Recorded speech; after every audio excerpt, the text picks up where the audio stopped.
a busy town, it was a typical morning with villagers going about their usual activities. Some were trading goods, others heading to the fields, and a few prepared to open their small shops. Among them, there sat a young man under a tree, seemingly lost in his own world. This was Theo, a boy known for his laziness and poverty. He had everything one would expect from a healthy, strong young man, tall and fit, but something within him had stolen his drive. Theo refused to work, yet dreamed constantly of one day becoming rich. He never put in the effort, but hoped fortune would fall into his lap. Even his meals came from the kindness of the villagers, who often pitied him. One morning, a wealthy merchant from the village began distributing fresh milk to the needy villagers, handing out a pot of milk as a gesture of gratitude for the bountiful year. Theo, hearing the news, did not miss the opportunity and quickly joined the queue. Soon, he had a pot of fresh milk in hand, which looked delicious. Overjoyed, he hurried home to prepare it. After setting up the stove and using the firewood already available at home, he boiled the milk. Thanks to his father, who had left for work earlier, everything was ready in their small kitchen, including 2 pieces of bread on the table. After a while, the sound of bubbling water indicated the milk was ready. Theo poured some milk, enjoyed it with the bread for breakfast, and set aside the rest next to his bed. But after finishing his meal, instead of helping his father in the fields, he decided to lie down in his room. He began daydreaming. If he became rich, somehow all his problems would vanish.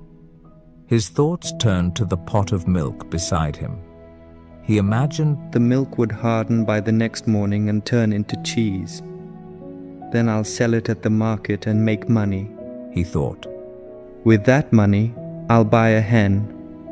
The hen will lay eggs, and those eggs will hatch into chicks. I will raise those chicks until they grow up. Eventually, these chickens will lay hundreds of eggs, and soon I'll own a poultry farm.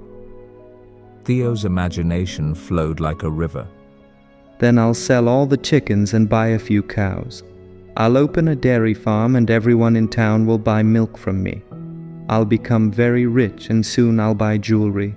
Even the king will buy all the jewelry from me.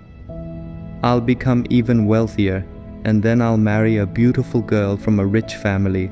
Soon after, we'll have a handsome son, and if he turns out to be lazy, I will teach him a lesson and hit him with a stick. How could he be lazy when his father is someone who became rich starting from just a pot of milk? Theo's fantasy went too far. While daydreaming about punishing a lazy person, he grabbed a stick and swung it as if hitting someone. Accidentally, he hit the pot of milk beside him, spilling it. Only then did he snap out of his daydream. He stood still for a moment, processing his disappointment. He cleaned up the spilled milk and resumed his daydreaming. The next morning, he decided to take a walk in the village, hoping that someone kind-hearted would be giving out charity again. Nothing had changed.